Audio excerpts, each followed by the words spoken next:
भागलपुर के नौगछिया से एक हैरान करने वाली खबर सामने आ रही है। यहाँ रक्षक ही भक्षक बन गया है। पुलिस लाइन में तैनात एक सिपाही को किसी और ने नहीं बल्कि एक दरोगा ने ही चाकू मारकर लहूलुहान कर दिया। नौगछिया पुलिस लाइन में पदस्थापित सिपाही विशाल कुमार इस वक्त अस्पताल में जिंदगी और मौत की जंग लड़ रहे हैं। घायल सिपाही का आरोप है कि जब वह सुबह सब्जी लेने मंडी गए तब वहाँ मौजूद एक दरोगा ने मजाक में उन पर चाकू से हमला कर दिया। हैरानी की बात यह है कि सिपाही के शरीर पर चाकू के 3 गहरे निशान मिले हैं, जबकि वह सदमे के कारण सिर्फ एक ही जख्म की बात कह पा रहा है। इस खूनी झड़प के पीछे की असली वजह अब तक रहस्य बनी हुई है। एमटी सार्जेंट का कहना है कि उन्हें घटना की जानकारी तो मिली है, लेकिन हमला किसने और क्यों किया यह अभी जांच का विषय है। वहीं दूसरी ओर घायल सिपाही सीधे तौर पर दरोगा पर आरोप लगा रहा है। नौगछिया पुलिस अब मामले की तफ्तीश में जुट गई है, लेकिन सवाल वही है, क्या पुलिस अपने ही विभाग के रसूखदार दरोगा पर कार्रवाई करेगी या फिर इस मामले को ठंडे बस्ते में डाल दिया जाएगा। पुलिस वाला ही है जी, सिपाही दरोगा जी। दरोगा जी है। कहाँ पे हुआ है ये घटना?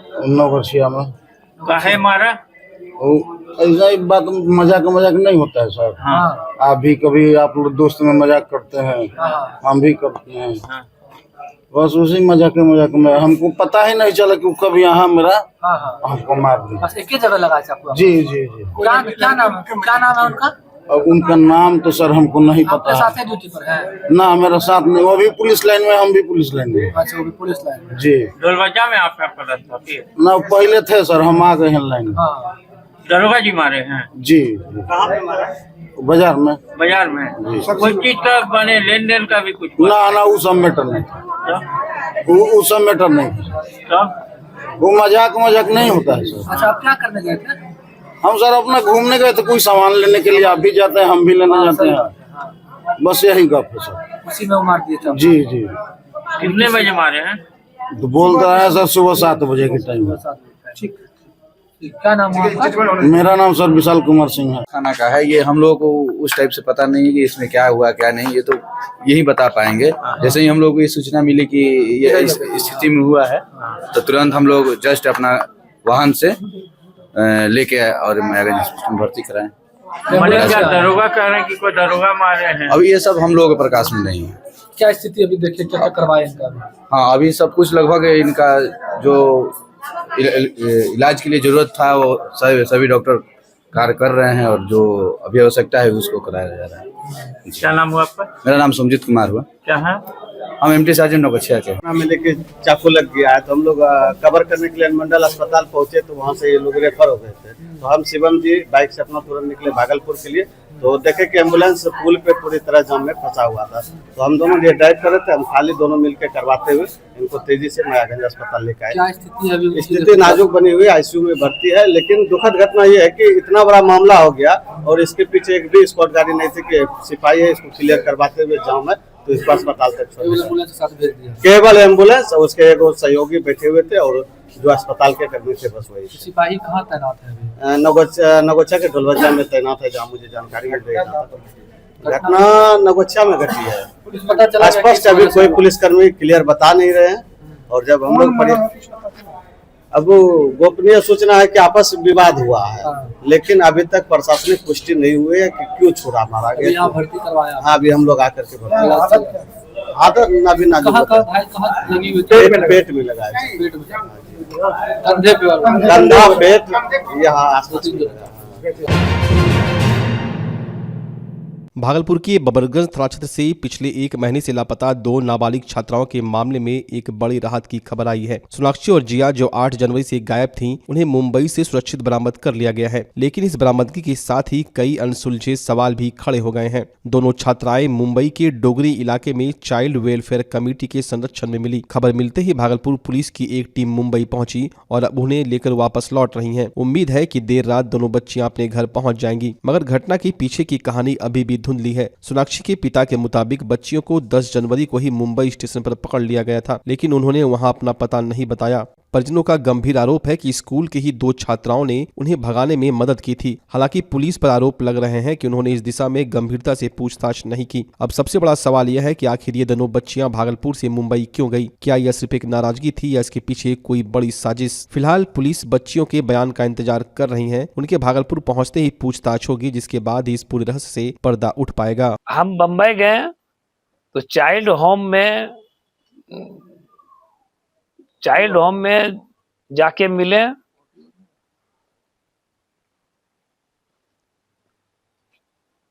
तो ये तो यही बताया, बम्बई गए वहां चाइल्ड होम में मिले,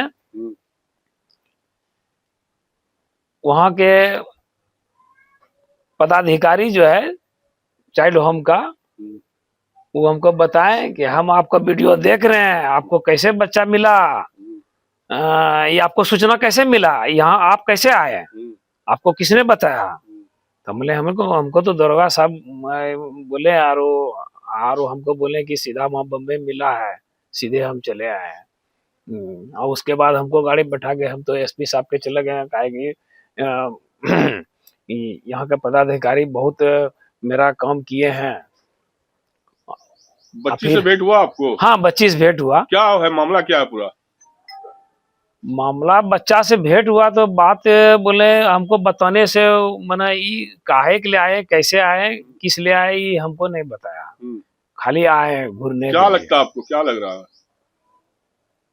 ये हम कुछ नहीं कह सकते हैं, क्या भीतर का बात है ये हम नहीं कह सकते हैं।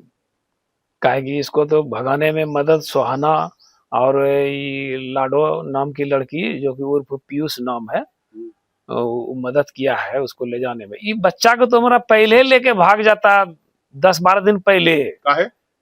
अब पता नहीं, ये तो अंदरूनी हम नहीं जानते थे। 10-12 दिन पहले भी लेके भाग जाते हैं, लेकिन ये तो हम उसका बॉडी लैंग्वेज को समझ के हम ब्रेक लगाए थे, तो बीच में ये माध्यम सब आते रहा, ये सुहाना और लाडो, ये माध्यम सहेली के माध्यम से मेरा घर में आवागमन किया, और इसको कैसे वहां लेके गया ये हम नहीं जान सकते। साइकिल कहाँ रखा था? साइकिल जो है वो लाडो की दिया है, अब मोबाइल सुहाना को दिया है। ये बच्चा मेरा बोली कि मैं भी वही बोल को क्या बोल को साइकिल वहां रख लीजिए। हाँ। आप कैसे भागी वहां से? तो बोला कि हम बोले कि होश है रे कि बेहोश में आई यहाँ? तो बोलता है नहीं मम्मी हम होश में है, बम्बई तक हमारा होश से है, बेहोश नहीं हुए हैं। तो हम बोले कि रे, वो तो बोलता था कि हम बेहोश हुए थे। तो बोला कि नहीं, गलत बात बोला है, जिया माँ गलत बोला कि हमारा बेटी बेहोश में है। हम नहीं हम बेहोश में है, नहीं जिया बेहोश में है, होशे में आए हैं, झूठ बोला है। तो वो बोले कि कैसे आई? तो हाँ तुम्हारा मदद कौन किया? तो बोला कि हमारा मदद किया है सुहाना और जियान बतू लाडो पीयूष। तो बोले कि मदद करें, तो मोबाइल रे? तो बोला कि मोबाइल रखा है सुहाना और साइकिल रखा है पीयूष लाडो। काहे लगे लोले यहाँ बम्बई? ये अभी नहीं बता रहा है कि हमको नहीं बता रहा है, मैं जो मेरी बेटी बोलती है वो बोलती है। अब इसमें क्या राज है क्या पता नहीं, आने के बाद पता चलेगा। हाँ, आने के बाद पता चलेगा। बच्ची से भेंट हुई आपको? हाँ, बच्चे बात हुआ तो वो पूरा हमारा बच्चा रोने लगा, मगर जिया जो एको बार रोया नहीं, मगर हमारे बच्ची जो है पूरा भोकार पर के रोने लगा। भागलपुर के जिलाधिकारी डॉक्टर नवल किशोर चौधरी आज पीरपैंती पहुंचे, जहां उन्होंने अडानी पावर प्लांट से जुड़े विवादों और किसानों के मुआवजे को लेकर हाई लेवल मीटिंग की। डीएम ने साफ कर दिया कि किसानों का हक उन्हें मिलकर रहेगा और गुमराह करने वालों पर प्रशासन की पैनी नजर है। पीरपैंती प्रखंड कार्यालय में हुई इस समीक्षा बैठक में भागलपुर के एसएसपी प्रमोद कुमार और जिला भूअर्जन अधिकारी भी मौजूद रहे। बैठक का मुख्य एजेंडा था जमीन अधिग्रहण, मुआवजा वितरण और पुनर्वास। डीएम ने स्पष्ट किया कि जिन किसानों का मुआवजा पारिवारिक विवाद की वजह से कोर्ट में अटका है, वे आपसी सहमति से आवेदन देकर पैसा प्राप्त कर सकते हैं। वहीं मृत किसानों के आश्रितों को 50 लाख से अधिक का मुआवजा दिलाने के लिए सरकार से पत्राचार किया गया है। बैठक के बाद डीएम ने किसान चेतना एवं उत्थान समिति के अध्यक्ष श्रवण सिंह से मुलाकात की और किसानों की समस्याओं को सुना। डीएम ने प्रभावित किसानों को जरूरी दस्तावेजों के साथ अपने कार्यालय बुलाया है ताकि मामलों का तुरंत निपटारा हो सके। इसके अलावा हरिनकुल पंचायत के वार्ड सदस्य रिज्जू पहाड़िया ने पूर्वजों के कब्रिस्तान के लिए जमीन की मांग की, जिस पर डीएम ने उचित समाधान का भरोसा दिया। जिलाधिकारी ने यह भी कहा कि पहाड़िया जनजाति का पुनर्वास उनकी उनकी प्राथमिकता है और उन्हें पूरे सम्मान के साथ बसाया जाएगा। डीएम ने मीडिया से बातचीत करते हुए चेतावनी दी कि जो लोग किसानों को फसल नुकसान के नाम पर गुमराह कर रहे हैं उनके खिलाफ सख्त कार्रवाई की जाएगी। व्यक्ति जिनको की मुआवजा में कोई इशूज है, कोई दिक्कत है, तो अपने सभी कागजात के साथ वो हमारे पास आ सकते हैं। जैसे कोर्ट का कोई ऑर्डर है या कोई ऐसा पेपर है या उनके पेपर में कोई दिक्कत है जिसकी वजह से वो उनका मुआवजा भुगतान नहीं हो पाए, वैसे सभी लोगों को मैंने कहा है वो भागलपुर आएंगे। वहाँ हमने कमेटी बना दिया है, 3 मैन कमेटी है, वो कमेटी एग्जामिन करेगा और जिस तरीके से भी होगा तो हम चाहते हैं सभी के पेमेंट को फैसिलिटेट कर दें, तेज गति से ला दें, ताकि जिनको जो उचित है उनको मुआवजा दे करके संतुष्ट कर सकें। मुख्य रूप से आज मैं एसएसपी साहब, हमारे सिविल एसडीओ और पूरी टीम हमारी यहाँ लगी हुई थी कि हमारे जितने भी किसानों का विभिन्न क्षेत्रों में जो मुआवजा बाकी है उनको हम कैसे प्रोसेस करें और हम अपने किसानों को मुआवजा दें ताकि वे अपना विकास कर सकें, अपने परिवार के लिए सोच सकें। उसी के तहत हमने कई किसानों को यहाँ बुलाया भी था, आमंत्रित किया था, उन लोगों से बात भी हुई है और सभी लोगों के प्रॉब्लम को सॉर्ट आउट कर रहे हैं। मुख्यतः 3-4 प्रकार की समस्याएं आई है। एक तो है कि यदि आपस में पारिवारिक विवाद रहा है और उनका मैटर यदि सिविल कोर्ट में रेफर हो गया है या लारा कोर्ट में रेफर हो गया है, तो हमें किसान यदि आवेदन देते हैं कि साहब हम पारिवारिक विवाद को हमने सलटा लिया है, हमको मुआवजा दे दीजिए, तो हम लारा कोर्ट से विड्रॉ करके उनको मुआवजा दे देंगे, पर पैसा उनका मेरे पास रखा हुआ है। अब ये उनको सोचना है कि कितना जल्दी वो पैसा आपस में विवाद सलटा के अपना पैसा ले लेते। मेरे पास पैसा पर्याप्त है। दूसरा कि कुछ लोग आश्रित हैं, जैसे कि कोई जो परिवार में जिनके नाम से उस समय पंचायत बना था वो गुजर गए और उनके वारिसान हैं और उनको मुआवजा 50 लाख रुपया से अधिक का देना है, तो हमने जो विभाग है सरकार से पत्राचार भी किया है कि उनका लिमिट थोड़ा हमें यदि बढ़ा दिया जाएगा तो हम यहीं से मुआवजा दे देंगे, नहीं तो वर्तमान पद्धति में उनको सिविल कोर्ट में जाना पड़ेगा, अपना आश्रित का जो है वो लिस्ट बनाना पड़ेगा, सिविल कोर्ट का ऑर्डर लेके आना पड़ेगा, उसके बाद मुआवजा देंगे। तो हालांकि कोई भी व्यक्ति सिविल कोर्ट से यदि ऑर्डर लेके चले आते हैं तो उनका भी पैसा मेरे पास रखा हुआ हम दे देंगे।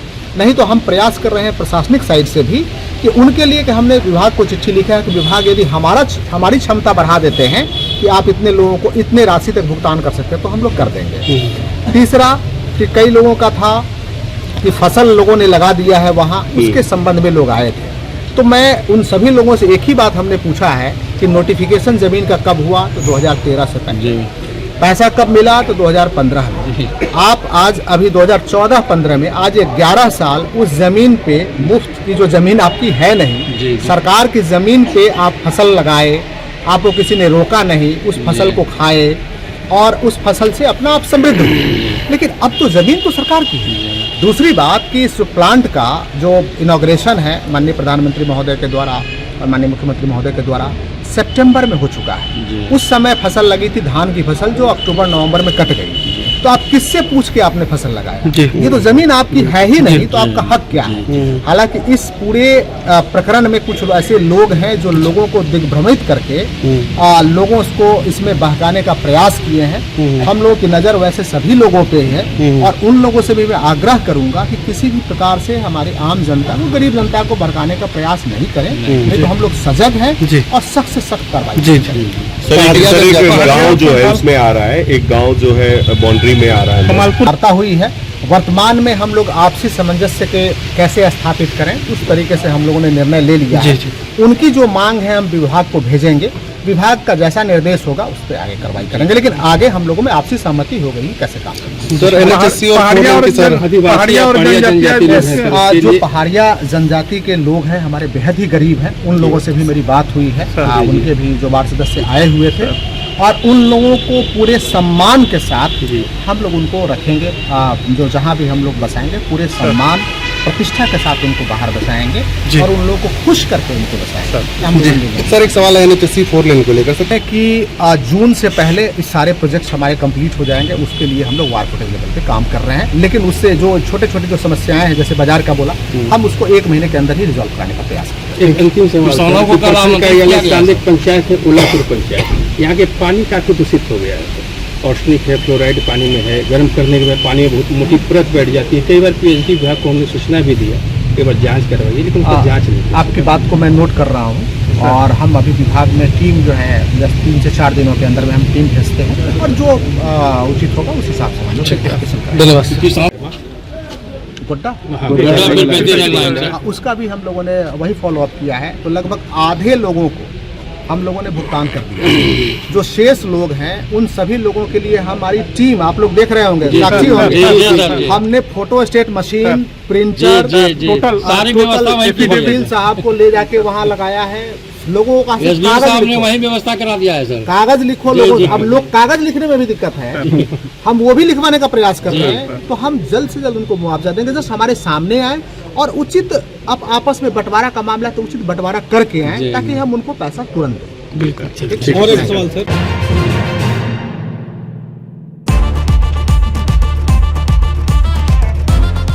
भागलपुर वालों, क्या आप अपने पुराने फर्नीचर से बोर हो चुके हैं? तो हो जाइए तैयार इस सीजन के सबसे धमाकेदार ऑफर के लिए। श्रीनिधि इंटीरियर आया है 30% तक की भारी छूट।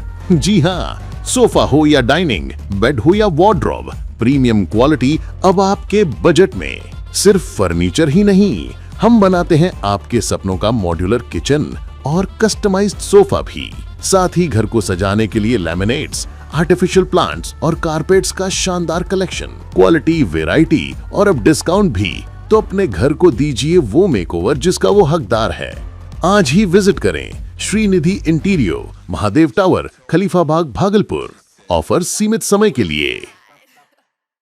भागलपुर का पहला NABH मान्यता प्राप्त अस्पताल ओम ENT एंड मैटरनिटी हॉस्पिटल। यहाँ मिलती है कान, नाक, गले और मैटरनिटी संबंधित अत्याधुनिक सुविधाएं। यहाँ ब्लडलेस और दूरबीन विधि, एंडोस्कोपी, ब्रोंकोस्कोपी और मॉड्यूलर ऑपरेशन थिएटर की सेवाएं 24 घंटे उपलब्ध है। साथ ही यहाँ ऑडियोलॉजी और स्पीच थेरेपी की भी सुविधा उपलब्ध है। महिलाओं के लिए मॉड्यूलर लेबर टेबल और सिजेरियन सेक्शन टेबल के साथ 24 घंटे संपूर्ण मैटरनिटी की सुविधा उपलब्ध है। साथ ही यहाँ बांझपन के इलाज के लिए सेवाएं उपलब्ध है। हमारे यहाँ कैशलेस सुविधा उपलब्ध है। हमारा लक्ष्य आपकी सेहत और सुरक्षा। ओम ENT एंड मैटरनिटी हॉस्पिटल, हर कदम पर आपके साथ। नमस्कार, मैं डॉक्टर अजय कुमार सिंह, शिशु रोग विशेषज्ञ, बिहार झारखंड में अग्रणी मेरा स्नेह अस्पताल, जो सबसे पहले बिहार झारखंड में कृत्रिम श्वसन मशीन यहाँ आया, ब्लड गैस एनालाइजर आया और एक नया मशीन क्रिटिकल जो देर से रोए बच्चे में इलाज में बहुत सक्सेसफुल है और वह विकलांगता से बचाता है और बचने की संभावना बढ़ती है। वह मशीन जो देर से रोया बच्चा है उसमें 3 डिग्री कम टेम्परेचर पर रखा जाता है और 3 दिन के लिए रखा जाता है, लेकिन वो 6 घंटे के अंदर उसको उसमें रखना पड़ता है। तो आप इसका लाभ उठाएं। और दूसरी बात, जो आयुष्मान योजना है उसके तहत 5 लाख का चिकित्सा आप अपने नवजात के लिए, बच्चों के लिए आप यहाँ उपलब्ध है, उसको ले सकते हैं। ध्यान रहे कि 5 साल के कम के उम्र में के बच्चों को आयुष्मान कार्ड की अलग से ज़रूरत नहीं है। यदि आपके माता पिता का नाम है तो वो इसमें लाभुक हो सकता है और आप इसका लाभ उठा सकते हैं। धन्यवाद।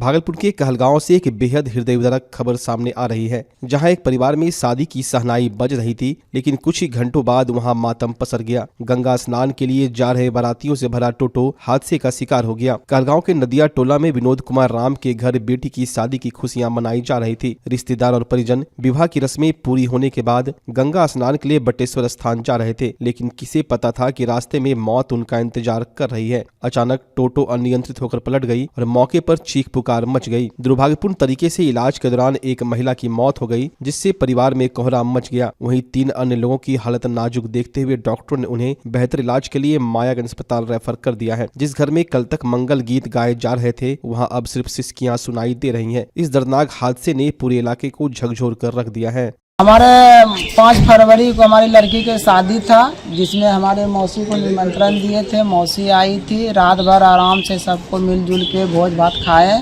और सवेरे जो है ये किसी अज्ञात टोटो से चहर के कासरी के पुल के पास जो है इसका एक्सीडेंट हो गया। ये लोग नहाने के लिए बटेसर जा रहे थे, तो हम लोग को फिर बाद में 1-2 घंटा के बाद से सूचना मिला कि ऐसा सरकारी अनुमंडल में मतलब इलाज के दौरान डेथ हो गया।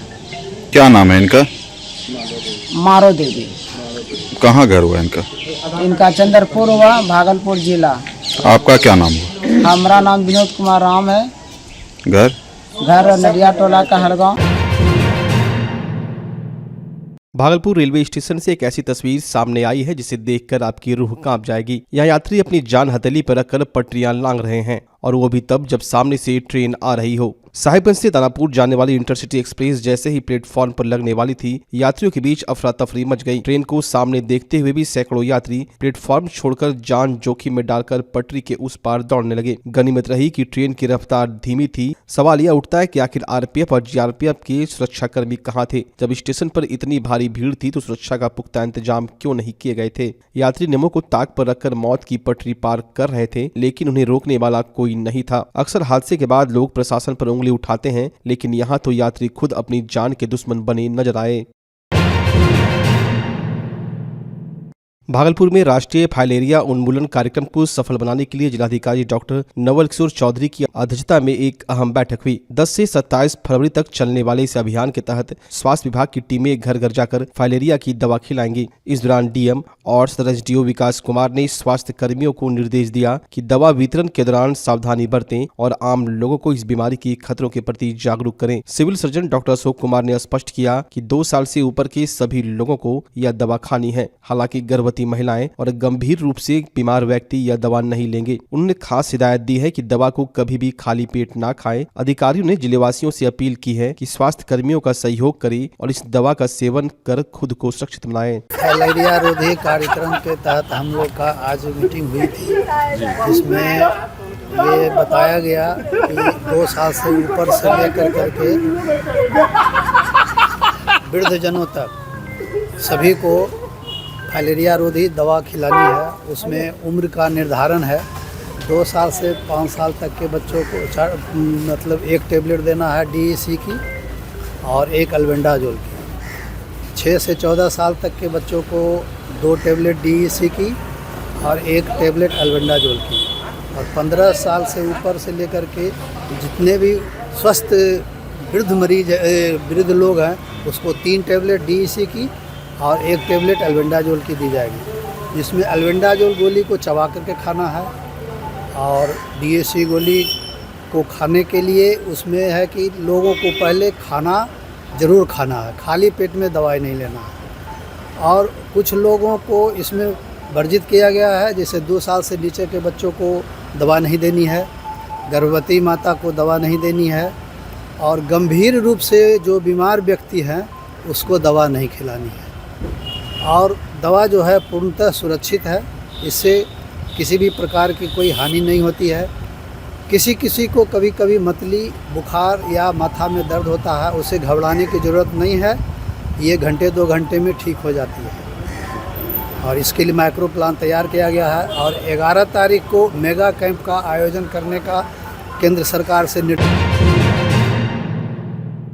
भागलपुर के गौशाला प्रांगण में आयोजित एक प्रेस कॉन्फ्रेंस में बाबा बुढ़नाथ भक्त मंडल ने अपनी आगामी योजनाओं का खाका पेश किया। संस्था के अध्यक्ष संजय शाह की अध्यक्षता में हुई इस बैठक में बताया गया कि 8 फरवरी को सुबह 8 बजे गौशाला से भव्य निशान सह कांवड़ यात्रा शुरू होगी। यह यात्रा कोतवाली स्टेशन चौक, मुख्य बाजार और खरमन चक होते हुए ऐतिहासिक बाबा बुढ़नाथ मंदिर पहुंचेगी। संस्था के महासचिव नितिन भुवानिका ने बताया कि यह 12वीं वार्षिक यात्रा है, जिसमें इस बार भक्तों की विशेष मांग पर निशान के साथ साथ कांवड़ यात्रा की भी व्यवस्था की गई है। खास बात यह है कि इस यात्रा की ख्याति इतनी है कि गुजरात के सूरत से भी कई व्यापारी और श्रद्धालु इसमें शामिल होने भागलपुर पहुंच रहे हैं। मीडिया प्रभारी मनीष दास ने बताया कि यात्रा में बिहार के कई कद्दावर नेताओं के शामिल होने की संभावना है। पिछली बार भाजपा नेता नितिन नवीन भी इस यात्रा का हिस्सा बने थे। आज की बैठक में संरक्षक प्रीति शेखर, सुनील लाठ, मीडिया प्रभारी मनीष दास समेत भक्त मंडल के दर्जनों सदस्य मौजूद रहे। सभी ने एक स्वर में कहा कि शहरवासी इस भव्य यात्रा की आस लगाए बैठे हैं और महादेव की कृपा से तैयारियां पूरी कर ली गई हैं।